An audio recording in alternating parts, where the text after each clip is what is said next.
Good afternoon, everybody. Welcome back to the ARRI Asia Hour. This is our first episode of the year. My name is Carlos Chu. I will be moderating and translating our session for today. Now, ARRI Asia Hour is back with the new format. We have more guests and a whole new range of topics, starting with today's topic, making your mark as a new cinematographer. Before we introduce our guests, a quick reminder to everybody, you can start sending in your questions at any time, and our guests will try to answer them throughout the episode. Make sure you click the question mark symbol at the bottom bar so that you can access the chat box. All right, so joining us today is the top up-and-coming Hong Kong DP of Hand-Rolled Cigarette, which was the opening film of Hong Kong Asia Film Festival and the Golden Horse International Film Festival. He's a next-generation cinematographer who has quickly gone from shooting short and indie films to having his projects globally recognized.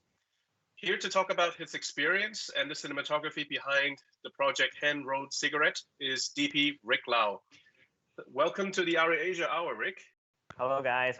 Thanks, Carlos, for the introduction. I'm local DP here in Hong Kong, and I'm thrilled and honored to be here in Asia Hour. I'm ready. Hit me with the questions, Carlos. Let's start. So let's begin with warm-up questions, if you would. As a new cinematographer, how does it feel for your work to have been recognized internationally? As you say, as a new DP, right, I consider myself a really newbie green DP. Every project in my head, the main goal is to fulfill what the director is looking for, what's his vision, and what turns out to best suit for the script itself. So this is the main objective. But honestly, to tell you, it's really happy to see your project and the work you've done receive recognition and compliments. So I'm really happy to receive all those good comments for the project, especially Hand-Rolled Cigarette. So it's really it turns out to the motivation for you to go on to the next project or the project afterwards. Yes, thank you for sharing that. Of course, it's I can only imagine how exciting it could be, right? So starting out fresh, and then now it's already the opening film of the film festival. So big achievement there. Congratulations. Moving into the second question. Now, this is the first time that you have used the ARRI cameras to shoot a feature film, particularly on the Alexa Mini with the WCU4. Now, why did you go for the Alexa Mini instead of your usual camera of choice? And what did you find it was the most helpful when you use the ARRI cameras? Before the project happens, director comes to me and show me some images and mood tone that he thinks he's looking for or really goes well with the project. And I take a look at that, and I think, it's quite a dimly lit and moody look that he's after for this project. So I would say maybe this time I can try ARRI, because besides ARRI is famous for his highlight roll-off, right? I think what the ARRI sensor can do in medium ground, middle gray, or stop to stop underexposure is really the key things to this project. So I would say ARRI is a suitable choice for this project, and the budget allows us to do the Mini this time. So immediately I would say, yeah, let's go to ARRI this time, and then that helped me a lot because it really brings reliability on set. What means is system is just trustworthy. It won't crash on you, or it won't fail on you on set. Honestly, it just freezes for one time. It froze for one time during set, and we strike the battery, and then I have it back to normal as soon as possible. So it really gives you ease of mind on set. You don't worry about much behind the camera. And what's more important is, other than on set situation, the ARRI also give reliability in the post-production workflow. What means by that is the production company and the people, the colorists, really familiar with the codec and the ARRI wall format, and they know exactly the flexibility and the latitude you can go for when you're doing the coloring grading. So I think it's a very well-proven and trusted system. ARRI have an entire library of lookup table built in their camera, and I didn't realize that before you told me that. So in fact, this project we don't have that luxury budget to have a digital image technician each day to create a specific look for a specific scene. So I just shot and viewed the footage on the Alexa Classic 709 color space, I remember. And but frankly, if I know that there's a lookup table library in the camera, I would definitely choose it because it makes more sense to have the monitor that's already getting close to what the final product it is, especially when you view the daily footage afterwards, to get the sense that you're creating the right mood and right tone for the scene. So before you go into the coloring process. So next project, if I chance to use the lookup table library, I'll definitely give it a try to see how it kind of smooth out your working process. Thank you for that. So for all those you didn't know that we actually have a lookup library built into the Alexa Mini and also the Amira. So please check it out if you have the chance. We have more than 300 looks built in, which you can use for your next project. Now moving on, the hand-rolled cigarette was supported by the First Feature Film Initiative, which is a funded scheme by the Hong Kong government. Would this means that you were required to produce this film with a very tight budget and with limited resources? How did you overcome all these challenges? Yeah, you're right, Carlos. Hand-rolled cigarette is actually funded by Hong Kong government under a scheme called First Film Funding. They're generous enough to support the entire production fee for the film. But actually it's quite a limited resources because it's aimed for young and aspiring directors. So the scale shouldn't be quite large in terms of the budget. But it turns out there's a challenge for me and for the entire crew is to how to allocate your limited resources, whether it's time or whether it's the financial budget.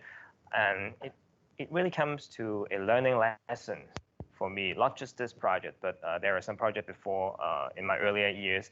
They all facing the same situation, the time span and the financial one. To me, when it comes to ARRI, first thing comes to mind. Oh, they released a new large format sensor, and they have wonderful signature prime. Can we try that in this project? Because I've done tests personally. I really like the contrast and the tone and the large format feel, but practically when you look back at your budget sheet and okay, we stick to the Alexa Mini. Super 35 is way too good for that. It's okay, I'm acceptable. Because just good practically, you have budget, not just for your department. You have art department, you have costume, you have location, you have props. If you take all the budgets for yourself and just leave some not so ideal budget for other department, that will harm the film. That will do harm on your film. Because what's important for the film is how you draw the audience into the story, right? Maybe this time you use the lens and camera. That's not your desired one, but you leave the budget room for the props, maybe the better location. Maybe you allow more time on that location so that they can think thoroughly. And this turns out will bring you a more vivid representation of the scene, so the audience will get into the story more easily, and they won't notice the difference of large format on Super 35, signature primes, or the usual cinema lens. I would rather place the budget in the right place. That's a very fair comment. Of course, it has to be a balance between the actual spendings of what you want and what is realistic, right? So, however, you did select the Alexa Mini on as a base. So I'm glad you did that. We thank you for it, of course. And now looking into some of the film and the scenes that you have shot for this movie. Now, this film's lighting and the color and also some of the shooting angles and the styles are a little bit different from your traditional Hong Kong style movies. So the main feeling was it's a very gloomy and a dark kind of feeling. Was this your intention? How did you deal with these kind of underexposure scenes and with the talents? Were they happy that being underexposed? You can't really clearly see their faces. How did you overcome these challenges? Most of the time, we would like to light the scene, or we capture the scene to what the script is actually referring to. So, Hand Rolled Cigarette is a film about a main character, which is having an underdog life, dealing secret trades with gangster, living among a dark area. So, and very naturally, it will turns out into a dimly lit situation. It's quite challenging, to be honest, especially when you have to place your actor or the main environment way below the middle grade. So ARRI this time helped me a lot because, uh, like I said before, people will like the ARRI highlight roll off a lot, but I haven't heard a lot of people say that the shadow details and how it rolls off from the very dark shadow to a little bit dark, and the transition is really organic. It's my finding during the test. So with Hand Rolled Cigarette, most of the time I put my actors kind of one stop or two stop below the middle grade, and the grain and the texture turns out really. I'm quite satisfied with this. So the shadow property of ARRI really have a little bit difference to the camera system that I used or owned before. So it's very, very interesting also when I dig a little bit deeper and I looked at one of the scenes that you shot. So there was the talent was the actor was running out from a street and onto a very busy street with cars and people. How did you kind of choreograph this kind of scene? Because it is in Hong Kong, I expect it to be very busy. You know, it is in the middle of the night, but you still have cars going around. So how did you shoot that? You're right. That scene was captured, I remember, it's around 2 a.m. in the midnight, and it was shot in a very busy district, usually the busy district at Mong Kok in Hong Kong. But I can't say it's fortunate, but you know, it was COVID time when we were shooting this film, and it was 2 a.m. The street is actually quite empty. But another problem is I remember that scene was the very last scene of that day.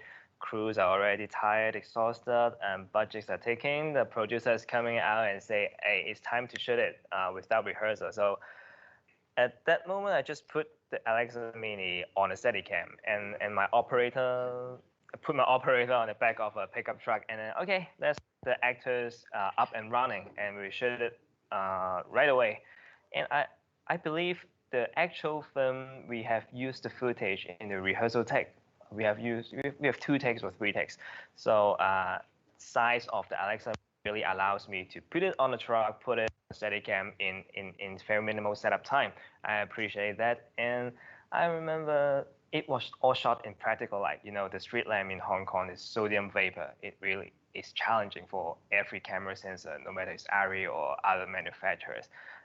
It turns out it captures the essence of the light. I'm not saying it renders the skin tone perfectly because you won't get perfect skin tone under sodium vapor, but sensor handles it quite well. So it turns out the scene you're watching is all practical, and it was shot in 800 ASA. Amazing, right? Yeah, it looked really, really good and really drives you into that chasing scene. So it was a very interesting and very nicely done scene there. So you, as a new cinematographer with already with projects under your belt that are getting attention, what would be your advice to those who are about to enter to the industry or who are just entered into the industry? What would be your advice to these people, to these new players? I'm glad I have the question beforehand because it is I would say it's a simple question, but it's not an easy one. So I'm glad to have it beforehand. I think over it for a night or two. To me, as a cinematographer, or either new or not, or you're a veteran, you're experienced DP, to me, it comes down to 3 things that I would like to bear in mind is my brain, my eyes, and my hands. What are those things? The brain is the knowledge of the cinematography. Is a huge one. Maybe it's a composition, lighting, camera movement, angle, editing, pacing, all sort of things is the art of cinematography. Also, you have to understand how to collaborate with different departments, especially your director, your script writer, your actor in front of the lens, right? Your crew that helps you to get through the setup all day long, and all sort of things. You have to know you're collaborating with a team. So this is your brain. And for your eyes, this is the more important part, I think, is along with you building up your experience, sometimes you will overlook something. You get into a location and say, okay, let's place the camera here, lighting there, and then you will achieve some result. This is your experience that tell you the instinct, right? But I would like to keep a very clean, virgin eye, not just to the location, maybe to the script. You will receive similar script during your career path, but you can always drive different essence. I mean, you can grab the and the accents of the true scene, and this is what I consider more important than the brain, because you look at everything, every possibility as a new thing. That's important because you always want to deliver new things, not just copying yourself, not just copying the others. So great eyes, new eyes. And for the hands, is how you blend in your brain and your eyes and put it on your craftsmanship. How do you execute it? How do you plan it? How do you work behind the camera and make sure everything runs smooth as you planned, and really dig out your brain? Because sometimes you forget what you already learned and what you have already understood, but you just can't pick it out in time. So your hands is to coordinate your brains and your eyes and put it into works, and hope that if you shoot it correctly, you will have the vision and the footage that you're looking for. And that's three things I really want to bear in mind. And speaking of which, cinematography to me is really like you're diving into the sea. It's very easy, right? You just have a couple hours of training, you grab oxygen tank and some equipment, and then you go dive. It's really happy, right?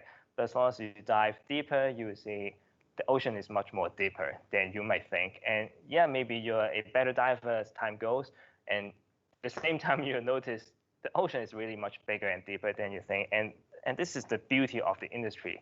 You can never explore the entire ocean, I guess. You can explore this, you can explore that part. Maybe different parts of ocean will give you different obstacles or challenges. And that's another beauty, because every time and each time you tackle a problem, and then you will see a beautiful part of that ocean. So next time you use the same skill set, you tackle different part of the ocean, you will experience a new kind of vision. So I'm really glad I'm one of the diver in this enormous sea. And I really like to take the chance to everyone like me starting, newbie or veteran, really enjoy yourself in that ocean. Thank you very much for sharing. So for all those of you who are just about to enter the industry or just came in, remember what Rick said. You first have to go through your brain, your eyes, your hands, and you have to enjoy, of course, your craftsmanship throughout the time. Thank you very much, Rick, for sharing with us today. We would move into the Q&A session now. So the first question I have on my screen is from Kim Chen Nov. I can't really pronounce his name, but sorry about that. So the first question is why the ARRI footage looked a little bit green, and what was the bit depth of the footage? Green tint and bit depth. We shot in ARRI RAW, so if technically correct me if I'm wrong, it was a 16-bit capture and 14-bit analog digital conversion, some sort of things like that. And so it was a very accurate sensor, and it produced neutral color to me in different lighting condition. I'm not sure which part of the clip he have seen. If there is a green tint, I think it's purposely done in a coloring process, because coloring is another process. When your project is done, you go into the post-production suite, and you will tweak the color a little bit to enhance the mood and feel to more suit the liking of your film. And Handful Secrets happens to be a underdog world script, so director and I would design to choose some more filthy, dirty touch to most of the scene, especially is around the main actor. So I think the green tint is an intentional choice. I see. Thank you for explaining that. So I hope that answered your question, Kim Chen Bilbo. Moving on to the next question from an anonymous viewer. What is your advice for aspiring cinematographer to begin and to break into this industry? I think you kind of covered that already in your comment, but if you have some other things to add to this. how to break in. What I said before is more like on the mentality side. I can say something more about the practical side of my start of my career. Maybe you don't have as much as project that you can work on. Maybe you don't have project at all, but you really want to step into this industry. What I recommend to do is to really, like the old saying, to equip your mind. Well, watch more film. Not just watch film, but watch how they do it. Try to understand why they do it that way. In that way, you will build up your knowledge, your library. So when project finally turns out, you already have the skill set and the mindset to prepare for the work. And in that sense, you will bound to perform good in that project, I think. Then that will brings you more project afterwards. And after you build your reputation and you have your own system of working, it won't be a problem to getting more job, I think. Thank you, of course, for sharing. I think it's very valid. You need to be well prepared for any situation. And I remember coming in new, of course, to this industry, nobody really teaches you anything, right? So you really have to learn everything by yourself. And that leads to the next question. Now, what was your story and how did you came into this industry? I was a lucky one. I always say I was a lucky one. I started out as in college time. I studied film in university, and frankly, I get a job before even have graduated because there are some senior students in my faculty. They graduated first, and they have stormed themselves into the industry and established themselves as a veteran already, and they have project in hands. They might be suitable for newbie like me, so they have chances offer me to maybe a camera B operator or a camera assistant, and that really opens up your mind and broaden the horizon on everything. Oh, this is the industry after you graduate. So I have the taste beforehand, so I was a lucky one.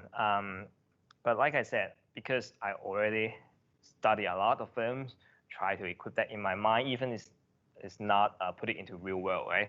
So when I get the first few projects, I already think, oh, I can handle this, or I can handle at least that. So it's only lacking in experience, but once you know you have well prepared in your mind, you can just do it very naturally. Thank you for that. Now, looking into we can take one more question. A question from Eddie. In this cost-cutting age, do you think a DP can handle a one-man band production? What would be your comment? One-man band production as a DP is rare to see in film industry. Not just feature-length film, also rare to see one-man band in short film because you really have to have crew members to help you through the setup, through the equipment. But of course, I have come across with one-man band projects, really tiny scale project. What my advice is, take it if you can do it because it teaches you how to do everything on your own by yourself.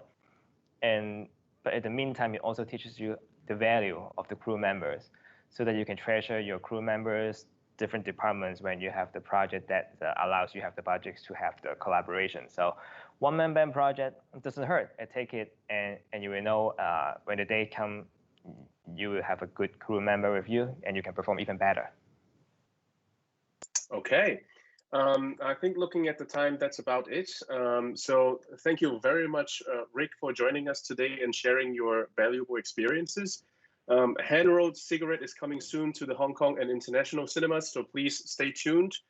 And also a big thank you for everybody for joining us today and for sending in your questions. We hope you enjoyed today's episode, and don't forget to follow us on Instagram and Facebook. We will be posting this episode online very soon, so you can rewatch it and share it with your friends. If you have more questions about the ARRI camera systems, you can also leave a comment in the video. If you want to learn more about our cameras and lighting systems, we have a page on ARRI.com with all our webinars, including our tech talks. We will also post a link in the chat box so you can check it out. And that is all for today. Thank you very much, and see you all in the next ARRI Asia Hour. Thank you very much, Rick. Thank you, Carlos. See you around. See you around. Thank you. Bye-bye.